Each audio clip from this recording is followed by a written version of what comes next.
Today I want to talk about the secret of healthy eating the diet industry won't tell you. Come a bit closer. They don't have to hear this. A bit closer. It's all lies. Now, I've been around the block.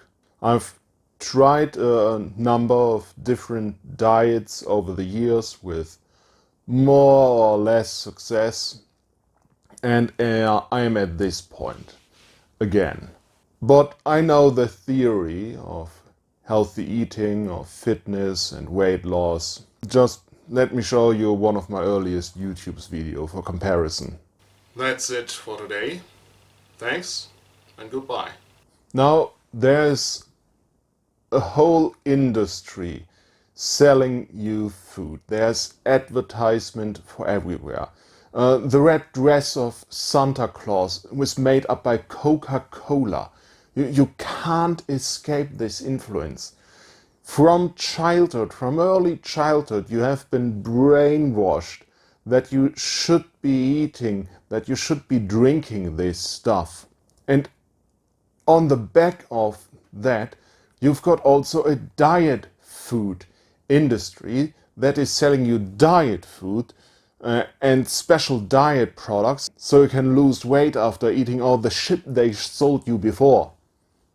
And on top of that, you've got a fitness industry trying to sell you gym membership, books, DVDs, useless home fitness equipment. You're just getting milked for your money. You're like running in a constant hamster wheel of getting money, consuming stuff, getting fat, trying to get slim, getting money, eating too much. It's never ending. You have to get out of this hamster wheel. Now, what I have learned and what I'm struggling with currently, though I know the theory, is that there is no wonder diet. Now, I've got some good results with restrictive diet, like I did keto in the past, paleo diet, and there are some good thoughts there. I also did intermittent fasting and 1 meal a day, and that had some results, but I always regained all that weight once I stopped doing that diet. Now, here lies the problem. You don't want to have a diet that gives you fast result, but it's so restrictive that you're all the time craving some food, some sweets, some pizza, whatever, so that you're always looking forward to when the diet ends or when you have a cheat day. And then when it ends, when you have that cheat day, you're just binging on everything you have been missing. Now, what you want is a balanced diet that lets you have your sweets, your pizza, but in a healthy amount. And that diet is actually not very complicated.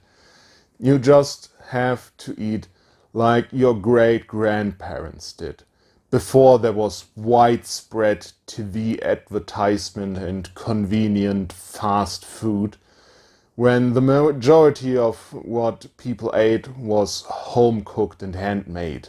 So the mainstay of this diet will be lots of vegetables, a bit of meat, some rice, some noodles, some bread, lots of fruits, and some sweets. And most of it should be home cooked and not heavily processed industrial food. If you turn around one of these microwave whatever, and this ingredients list is longer than the Constitution, you should know that there's something wrong with that microwave burrito. If there are ingredients that don't even have a name but just a number, it's probably not safe for human consumption. I used to make fun of the food as presented in Shadowrun, where they have soy calf and soy burgers and soy apples, everything. But reality actually has caught up with Shadowrun. We now actually have soy burgers, soy coffee, and everything. This is the one thing I agreed with from the paleo diet. The agricultural revolution, and especially the industrial revolution, has happened too recently in human history for your genetics, for the makeup of your body, to catch up with it. We still have the same genetic makeup as our Stone Age ancestors. We are not prepared to consume huge amounts of heavily processed foods and huge amounts of advertisement and propaganda. It's propaganda, really. That's what it is. That's what it should be called. Propaganda is such a nasty name, so they called it PR, public relations, advertisement. You should especially avoid refined sugar. Normally in nature, sugar is something in a sweet vegetable or a sweet fruit. And when we eat it, it is within the cells of the plant. It comes with a lot of fiber and a lot of water. That means that the body will break it down and digest it slowly. Meaning you don't get a massive insulin spike when you eat it, but a more gradual one as you digest it.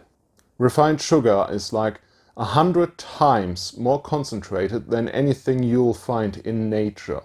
It's like the cocaine of food. Seriously, anybody remembers that Simpsons episode where Disco Stew was doing lines of sugar? That's an exaggeration, but less of an exaggeration than you might think. And you will find that in processed food, sugar is in everything. Even in things where you wouldn't expect to find it, like in savory tomato sauce, burritos, or McDonald's fries. Worst offender are sugary beverages, like Coke, Mountain Dew, whatever, like your triple mocha latte with soy milk and lots of sugar in there. And don't think artificial sweeteners are any better. They might not have the calories of the sugar, but for one, they are artificial, and for two, your brain, when it's getting the taste of sugar, it is expecting those carbons to come. So it's spiking your insulin just from the taste, and then you will get very hungry and you will eat more than you would usually eat. So to eat healthy, you should reduce your consumption of refined sugar to a minimum. Just special treats. Don't drink any Coke. Don't drink any Mountain Dew. Don't put sugar in your coffee. Try drinking coffee with just milk or even black coffee. If you don't like black coffee, maybe to get used to the taste, brew some weaker coffee. Get some better coffee and try to hand brew it or using a French press. You will find that this espresso, and you will find that this espresso you're getting everywhere on McDonald's, in the supermarket, the bakery, whatever, is actually really bitter and nasty stuff and doesn't taste good at all. That's why you have to put so much milk and sugar in it, because the coffee is actually not very good. To satiate your thirst, to drink because you are thirsty, water is the best there is. Now, tap water is not great everywhere in the world. I happen to live in an area where there's really great tap water and I can just drink it right off the tap. No worries there. Drink it all day. You could drink bottled water, but you're seriously wasting your money there and you're not doing the environment any good. If the tap water is not very good in your area, I would suggest investing in a water filter. Depending on how bad the tap water is, you might want to get a fancy active charcoal filter that will even filter the worst of rainwater you find in a pond to a drinkable level. Tap water has almost no taste really. You can just drink it quickly if you don't like the taste and satiate your thirst. It has no calories. You can drink as much as you like, which is a huge advantage when you're working out or when you're just laboring hard and you need a lot of water to replenish your fluids. Just use regular still tap water and drink lots of it. Just throw it back. Nothing to it. Now, if you want to have a little bit of taste in your water, which I can understand, try using coffee, but only in the morning, or tea. Lots of varieties of tea here. Black, green, yellow, white, fruit, herbal. But don't use this instant granulated tea that's 99% sugar and we are trying to get rid of sugar. Use tea bags. There should be no sugar, no added sugar in your tea. Try putting a little bit of honey in your tea if you have to sweeten it. But really, after you get used to it, after your palate adjusted to not eating that much sugar, you will find that there's plenty of sweetness, just regular fruit tea, and in just regular fruits. An apple is actually plenty sweet. You don't have to put additional sugar on your apple pie. Now you should also avoid alcohol. Not only has alcohol a lot of calories, since it's just a carbohydrate, it's a derivative of sugar, it's actually a cell poison, and the buzz you're getting is because of the byproducts when your body is trying to detoxify the alcohol and break it down into parts it can shed safely. Further, alcohol lowers inhibition. That is actually my biggest dieting problem.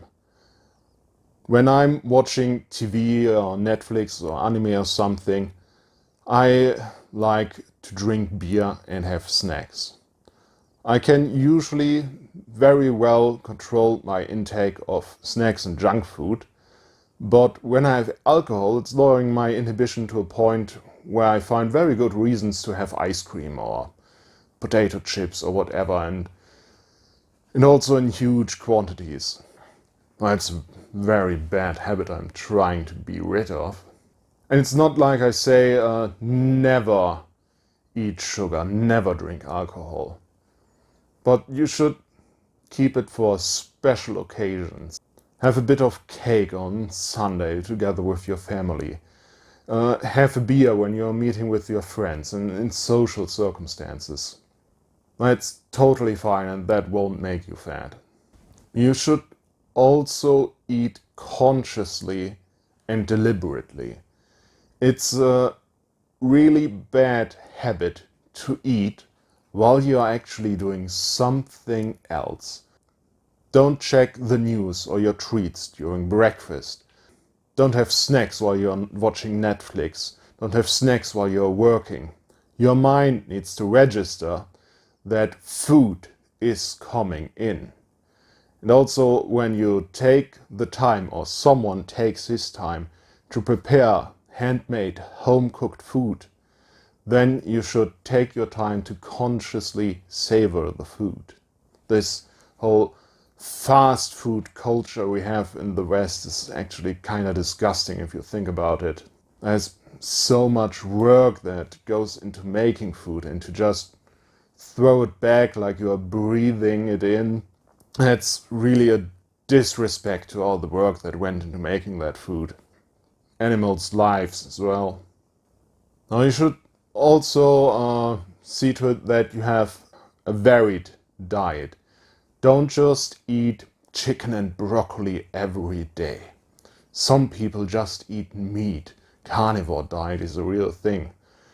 That gets boring really quickly, and then you will start resenting your diet. No. Eat a wide variety of dishes from different cultures with different ingredients, different vegetables, different type of pasta, rice, bread. different kinds of meat, different sauces, different spices. That way, when you consciously savor your food, it won't be boring, but instead it will be interesting. Now, if your goal is not only to eat healthy, but to lose weight as well, I have bad news for you. There is no fast and easy way to lose a lot of weight. There's a fast and hard way, and then you regain all that weight because what I said at the beginning. But there's an easy way to slowly shed weight. Just eat a bit less. If your calorie intake is less than the amount of calories you need, then you will lose weight. And if you have a small calorie deficit, like 10% less than you need, you will hardly feel the deficit and you will lose weight slowly. But if you go for a huge deficit, you will feel very hungry, you will feel weak and terrible. So I'd rather lose all this excess weight I have at a reasonable rate and do it in a more relaxed fashion. Now, I've done diets in the past. I've done one meal a day for 1 or 2 years actually. And once you get used to that, you're not hungry all day. But it's still hard. A very easy way to reduce your calorie intake and to do a bit of intermittent fasting is skipping one of your 3 meals you have during a day. Try skipping breakfast or dinner, whatever is easier for you. I personally skip breakfast. I don't miss it at all. Even when I was doing breakfast, I was never actually hungry in the morning. I just thought I needed some input to keep my energy levels up. But as it turns out, no, I just need a few minutes, like half an hour after getting up, for my metabolism to come up and me getting fully awake. Nowadays I just have a cup of black coffee, no milk, no sugar for breakfast, and that's it, no problem. You only really need these extra calories at the start of the day when you're doing hard physical labor or a really hard workout. For example, when I'm either gardening all day or I'm on a lab running through the woods in full armor all day, then I need those extra calories to keep my energy levels up. Otherwise, I will be very tired and very disagreeable. Now you might ask yourself, what am I actually eating? And as I said, mostly vegetables, some grain products, some rice, some noodles, some bread, a bit of meat. Depending on how much workout you do, you need like 1/3 carbohydrates, 1/3 fat, 1/3 proteins. If you do a lot of workout, you need more like 40% proteins and 30% the other twos. Some diet experts will tell you that either fat or carbohydrates is really bad for you, and there's diets that are either low fat or low carb. But I actually don't think you need to do any of those. Just balance these 3 macrocalorie groups out and have a nice varied diet, and you'll be fine. Now back to the question, what do you actually eat?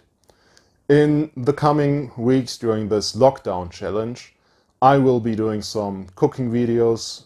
I think I'm an accomplished home cook, but I'm not some fancy cooking YouTuber or TV professional. Don't have a fancy studio kitchen. I don't spend hours and hours each day cooking, and I don't do recipes that have 100 ingredients. Now I'll show you my favorite recipes that I can cook during a busy week, so you know when I can cook it, you can cook it as well. And I would also like to encourage you, the community, to share your favorite, hopefully healthy recipes in the comments down below. or share the worst junk food you would like to stop eating. That's it for today. Thanks for watching and stay strong.